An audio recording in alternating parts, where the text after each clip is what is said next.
just the mere mention of AI in the classroom, they are become irate with it. Like they don't want anything to do with it. And I, from a professional standpoint, I wonder if they understood like how easy or how easy their job could be if they use AI personally to help them write lesson plans, to grade papers, to do any number of tasks, that time-consuming tasks that takes them any lengths of time to get through as a teacher. So I wonder if they used it more, would they have a better approach? Welcome everyone on TomoClub Leaders of Tomorrow podcast series, and I'm Avinash Bansal, co-founder of TomoClub. And today on our podcast, we have the academic coach of Cobb County High School, Semeka Samuels, and we talk a lot about from a high level I would say a district leadership point of view about AI, but a lot of our conversations doesn't talk about what's happening at the ground reality. And most AI conversations in education start in a boardroom, but today we'll talk about what's happening in a real classroom. And that's why the title is What's Really Happening in Classrooms Today. So thank you so much for joining us today, Semeka. Well, thank you so much for having me. I look forward to this conversation about AI. Absolutely. So before we start, I would love to know if you can give us a quick background about your journey in education till now. So I came to education from a second career as a Maytag service technician. So I've been in education for 18 years. I was previously Army vet. Well, I am an Army vet, but I was in the Army and I worked for Maytag, and then I decided to come into education. And I knew once I had children that I really wanted to be a part of the solution and not really trying to pick apart the problem. So 18 years later, I'm still working. I've been everything from a early learning center teacher, so that is pre-K to from 0 to 5 years old, to elementary. I've taught middle school for several years. I've taught high school, and now I serve as an academic coach. I've also been an assistant principal in one of the largest high schools. So I've had a full circle of seeing everything that there is in not everything that there is, but seeing a lot in education in my 18 years of teaching. Wow, well, that's incredible. And first of all, thank you so much for your service, not only in You're education, welcome. but also in um, defense. Um, I also, when I was researching about you, I came across that you work for two type of schools. One is a fully online academy, and one is an alternative high school. Am I right? Yes, yes. So we are part of COLA, which is Cobb Online Learning Academy, and Cobb Horizon, which is an alternative high school that really focuses on getting students to get through the requirements for graduation. That's incredible. So tell me more about it. Like, what's the difference of coaching in these two different environments? Oh, they're completely different. And, you know, I made some mistakes because this is my first year being a coach here at Cobb Horizon and COLA. And I tried to do them both at the same time, and that didn't work because the needs of both COLA and Horizon are different. So Cobb Horizon, they are 70% online with a program called Admentum, where the students are able to engage in the curriculum, as opposed to the COLA, which is a 4x4 block traditional high school model, but just online. So the needs of the teachers are completely different in both settings. So I have to plan two different professional learning plans for each school. Tell us more about those differences. I'm very eager to know. So for COLA, it is really basically trying to help them use digital tools in order to increase engagement of students. So that's what our focus was this year. We also focus on making sure that we have teacher clarity in our communications with the students, so they know exactly what the learning targets are, what the curriculum or the standard is, and how the learning targets are aligned, and the success criteria is for that. We really focus on trying to duplicate a face-to-face environment in an online environment in a way that the engagement, because a lot of times the students are, well, every day the students are in their comforts of their homes, and to get them engaged in the classes and with the lessons is vital. So that's what the focus for COLA has been, is engagement and ensuring that the clarity of instruction is there. And Horizon, however, is more so motivating students to get the work done. And that is a different type of professional development. So not all teachers and students hit it off, but we want to make sure that we set a foundation for them and a roadmap for them to be successful as well. No, I can't agree with you more because I have worked like our programs, we have implemented it in both virtual schools and in-person schools. And it's Mm-hmm. very different experience, especially in our case. When we started working with online schools. So since we had these games which you play online and Mm-hmm. educators guide the discussion, it was very easy for her or for us to conduct it online because we thought of the entire experience online first, and we were solving the problem of engagement there. But when we got into offline schools, we thought it works on online, it should definitely work on offline. Oh Right. God, the so whenever on an online, students are more relaxed. So even if an educators take 2 to 5 minutes to set up, they're fine. They're at their home.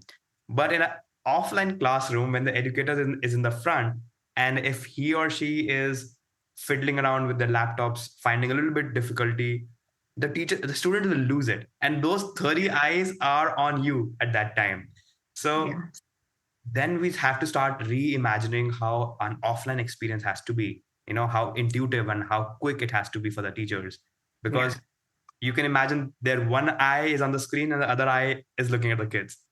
Yeah. And so yeah, it's very difficult to and not difficult, but you just need to be think of those two problems as two different problems and not try to Yes. perfect. Yeah. Now with AI as a big change, um, offline and online are gonna have a huge differences in terms of the challenges, right? Uh, Right. we have seen how not easy, but how quickly it's easy to do whether interviews, whether you are talking online, you don't even know sometimes whether the person is real in an online setting. Right. The new filters and the new deep fakes are so convincing that it is hard. And on offline, of course, it's easy to feel that I have the control because I can control the examinations, I can control students' instructions. So Mhm. tell us about the AI thing, the ground zero reality of both the settings. I think AI is more of a challenge in the online school because the students have the capability of going to AI for solutions to their problems. So the biggest concerns are in mathematics and in ELA, or English language arts, or what like we call here in Cobb, literature and composition. So with the writing. So, and I know that all other content areas have problems with AI, but it really, in a mathematics class, like students can put the solution or the problem or the equation into an AI program that will just spit out the the solution to the problem with all of the problem worked out, and the student can just transfer that into the assignment that the teacher has for them. Which the biggest concern is, are the students learning the math? um, and if they're not learning, then as a teacher, that's what your primary purpose is to ensure students learn. And AI just it has frustrated our teachers to the point where they're trying to find solutions to try to combat the use of AI in a mathematics classroom. So some of the things that they've come up with are making sure that the students on paper show their work, like take pictures of their work what they're doing. So that is one solution, and that solution is time consuming. Hmm. So now the teacher has to take, she or he may have 30 students in the classroom. So, but now they have to look at 30 pieces of evidence that the students are having to ensure that they have worked out one problem. So if you had a test and you required the students to work them out or to take pictures of each problem, that is time consuming for the teacher to kind of get through. And it's difficult for them to try to navigate the process, but they want to ensure that the students are learning. Another issue is, like I mentioned, is in the ELA classroom with writing. A lot of students, whether it's a quick write or short write or an essay or a research paper, students are able to put the prompt into AI and spit out a college-ready paper, and they refuse to redo the assignment. Now, some teachers have instituted or to help students use AI by teaching them how to write an outline for their paper, but then ensure that the paper itself is written by them. Because we really want to be able to see and know that students are able to write and students are able to do math. So that solution works. Sometimes there is different programs like Quick Write or Short Answer that allow students allow the teachers to detect whether or not the use of AI was used during the writing process. There's other technology that helps them, put it through whether or not it was generated by AI or if it was copied and paste. It'll give you the scores of authenticity for writing and to help the teachers mitigate the big problem of the use of AI in the classroom. Teachers have reported that students, after generating an essay from AI, that they refuse to write altogether because the writing process is sometimes difficult for students to get through, which negates the point of them being able to write in the classroom. So it is concerning. It is AI in the classroom on the ground is a concerning thing. Teachers are frustrated. They because when you start to take the legs off and under them, so to speak, or you start to take away their purpose, which is their purpose is to teach and so that students can learn. And if you don't have to have that teacher or the students is using AI to not even go through the learning process, it is frustrating. It is, I don't know other way to say it, but frustrating is one for teachers to try to get through that process of how to teach with AI. Now, there are some innovative teachers that use AI or try to teach students how to responsibly use AI. But then there's other teachers who are just against it. Yeah. And they don't want AI anywhere near the classroom.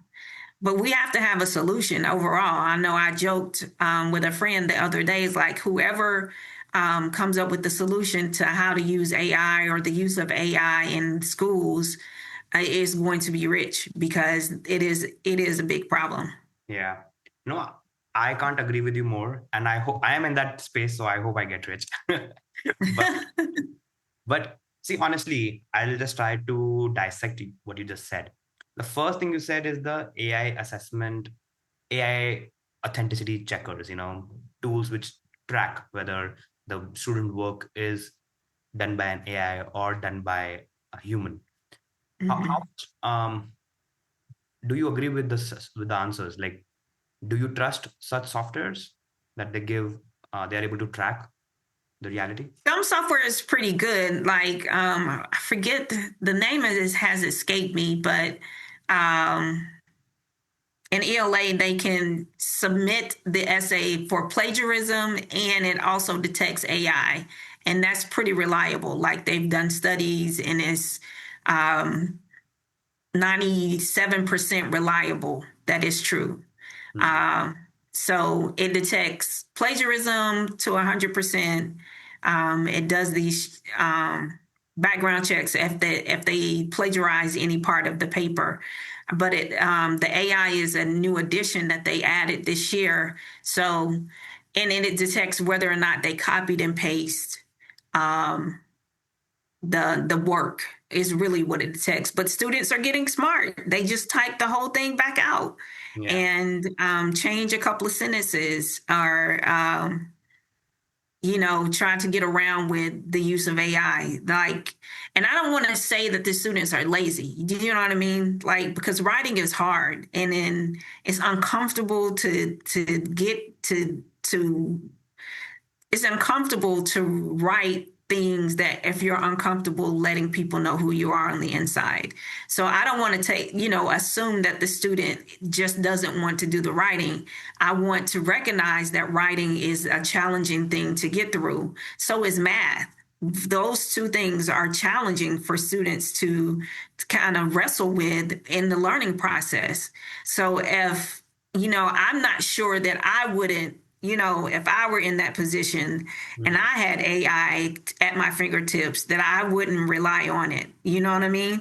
Yeah. Like, so I think the policymakers and the decision makers, when it comes to whether or not or how AI is used, or what is required or what is accepted in a classroom, that they really take into consideration that AI is a tool that is going to has taken over the world. Like, it really is useful Hmm. for just anybody to use.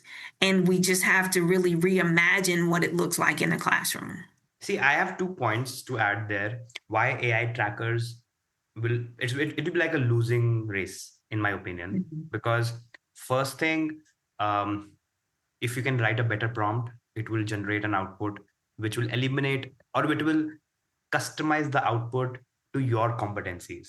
So the AI can start to Mhm. generate content, knowing your history, knowing your writing style, so that it's much, much closer to you. So instead of sounding smart, it will start to sound like Avinash, or it will start to sound like Semeka.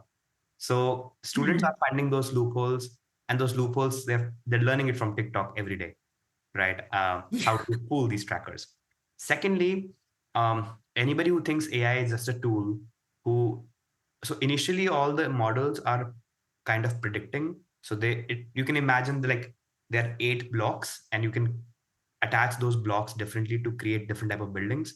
That's what it was doing. Mhm. But now the next generation of AI is talking about creating those blocks from the scratch. So it's not only about going to create those buildings, it's going to create the material inside those buildings as well. And that means that the content generated by AI will actually be unique, will actually be something which never existed in the world. And that is the scary Mhm. part, because all the other plagiarism tools, they do a deep research and to find that digital footprint of that kind of content. But if the content is actually novel and it has never existed before in the world, then plagiarism tools can't track it.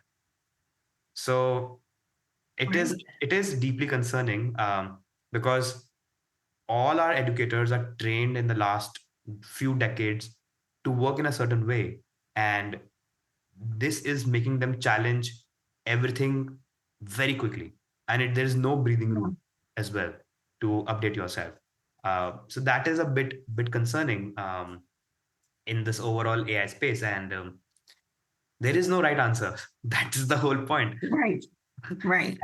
But the only thing is that if educators are also try, trying to upskill themselves, maybe not at that pace, but maybe with much more comprehensive understanding, which is also fairly possible, then there will be better solutions, and there are some solutions now already.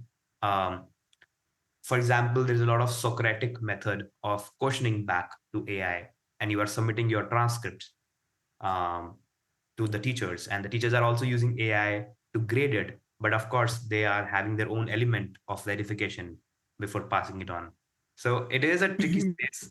Um, But I think how you use tools effectively. So either AI can be your biggest enemy or it can be your biggest friend. There is nothing in the middle. Right. Right. I agree with you with that. Yeah. So, So tell me like about, some teachers, like I mentioned, like, yeah, go ahead. go ahead. No, you go ahead. No, they hate it. Like they um, just the mere mention of AI in the classroom, they are become irate Mm. um, with it. Like they don't want anything to do with it.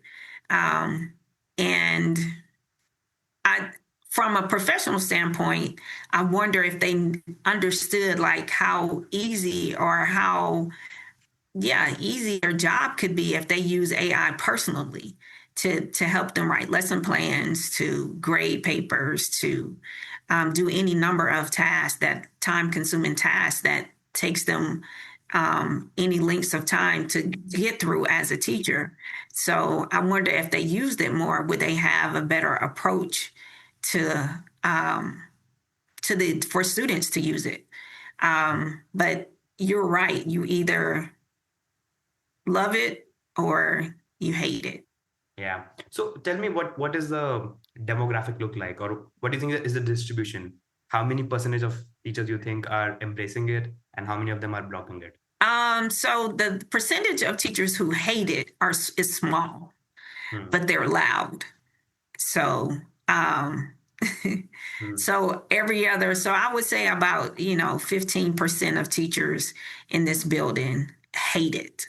Hmm. And the other 85% are trying to figure out ways to be able to use it effectively in classrooms. No, because I read something very interesting, which really stuck with me, that the teachers who will use AI and those who will not use AI will actually be doing kind of a disservice to the students, because that is the reality, of the Yeah. new careers or new world the kids are entering.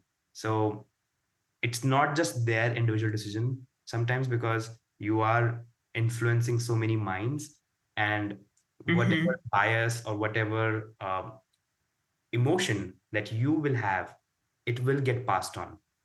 And Yes. whether you doing it deliberately or not, of course you have a right to your personal choices, but Right. apparently, always a debate. If you're an influencer, you have a social responsibility, and teachers are Yeah.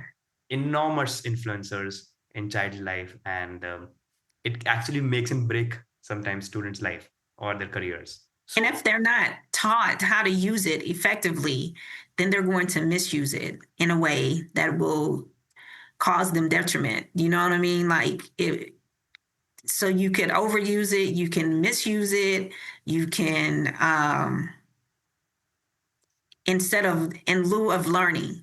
So if we could communicate the importance of learning something, that whether the subject matter is engaging or exciting, or the fact that you're writing to tell a story about your own personal story, maybe like you said, change the prompts to make it more personal for the students to have to write. So it is hmm, AI proof, yeah. because you couldn't put that prompt into AI to generate anything because it's so personal to the student. Um, I think there's ways that we can help students use AI, or we could teach them, more responsible ways to use it. Just like when the internet came out, Great. or that we have to keep up with technology.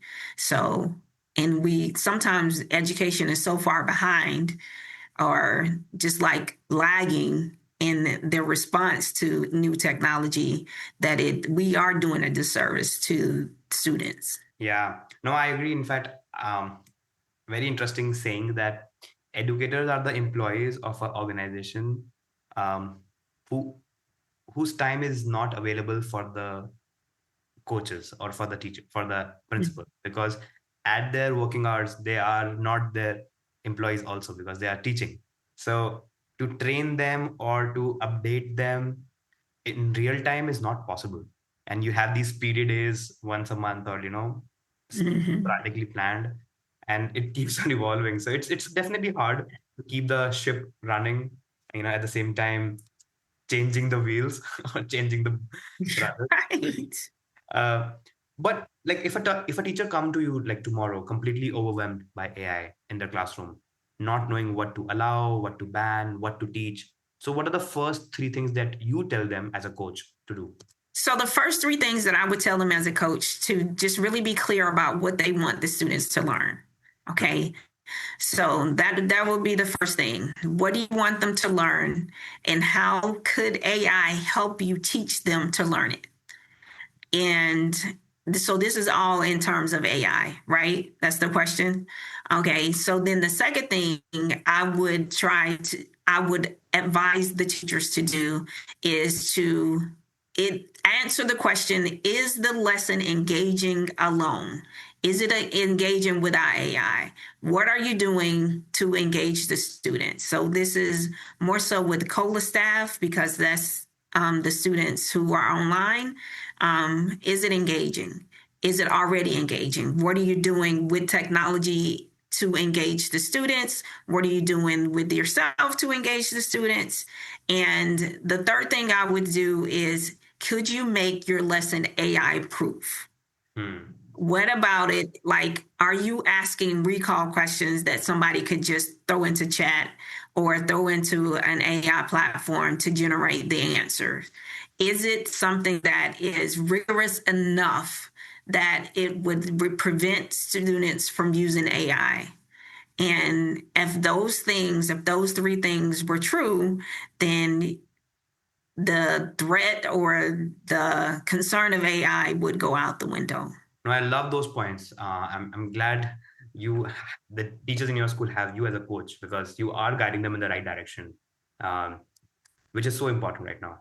Um, Also, I was like reading about you. In fact, you only told me that you mentor 40 students personally, right? Yes. So when you talk to them directly about AI, as a real conversation, what do they actually say to you? Do they feel like they're cheating, or do they genuinely not see any problem? So I mean, that is something that needs to be solved, because is it cheating? Is it, um, so some feel that it's cheating. Okay. Um, but not, but then they compare it to Grammarly, which is an AI program that helps with writing, and you can add it to your keyboard, and you can add it to, but they don't feel like that's cheating. Hmm. Um, it's just interesting that you brought that up about the university students. So I, as a professor, I would want them to have authentic work to come out. I want to know what they authentically think about a thing. Um, but I also recognize that sometimes you need to have a starting point. You need to be able to generate some college level sentences, and you may have struggled with that in high school. So by the time you get to college, you're still struggling with that. Um, that's a hard question to answer, but is it cheating? If you're writing a research paper or if you're doing a dissertation, it's definitely cheating. Hmm. I think that's a line to cross. Um, but you can also use it in your dissertation work to research or to um, figure out how to start things. And I don't think that's cheating. Uh, it's just very difficult question to answer. So thank you for posing that. You're going to require me to do some thinking about that answer. No, because in my small experience working with students, um, I don't know why, but I feel that there is a lot of positive outlook among students than negative Mm-hmm. about AI. And they are, I don't know if it's a small data set, but they tend to be equally sensitized to the angle of their loss of critical thinking or academic integrity. They are not unaware of these things. At least even at middle school. Uh, they're Right. talking about it. When I talk to them, they say that, hey, if I use it directly, um, and I submit it without making any changes, um, then I will be replaced in the future very easily. And Right. I was amazed, a middle school kid, like I think seventh grade kid, talking about it, Mhm. telling me in this way. So that means there is a scope where if you actually talk to them authentically and guide them through, of course there will always be few, those kids who will not be heeding to the advice, but a majority of them will. Uh, but Right. but they will also go to the negative annotation if you don't address it. So in my opinion, we have to trust the kids, and because it is their reality. I'm also Yeah. feeling glad that I was in school and there was no social media, and or at least it was not that prevalent. It was there. So the amount of digital bullying was next to nothing, and I had no concern about how do I look or what do I wear, uh, Right. and that is a reality of our kids. So you can feel good about it that you didn't were not born in it, but it's their reality. So they have to Yeah. deal with it. And we just need to be having authentic conversations. And but yeah, I think I love that the fact that you are doing your bit. Um, and any closing remarks that you want to share to the people out there? Well, I just think that this is such a great, rich conversation to have. And if you're having it with school leaders, that is a positive, because there has to be a solution, and there has to be a solution quicker than sooner than later. I thank you for the opportunity to have this conversation about AI and what's really happening on the ground, and able to just shed some light, if I were able to shed some light on some of the struggles that teachers are dealing with the use of AI in a classroom. Absolutely. So thank you so much for your time, Simika. I think this was very relevant conversation, and we'll keep this conversation going.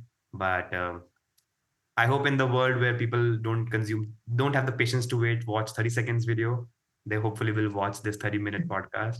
And thank you for joining in today. All right. Thank you for having me.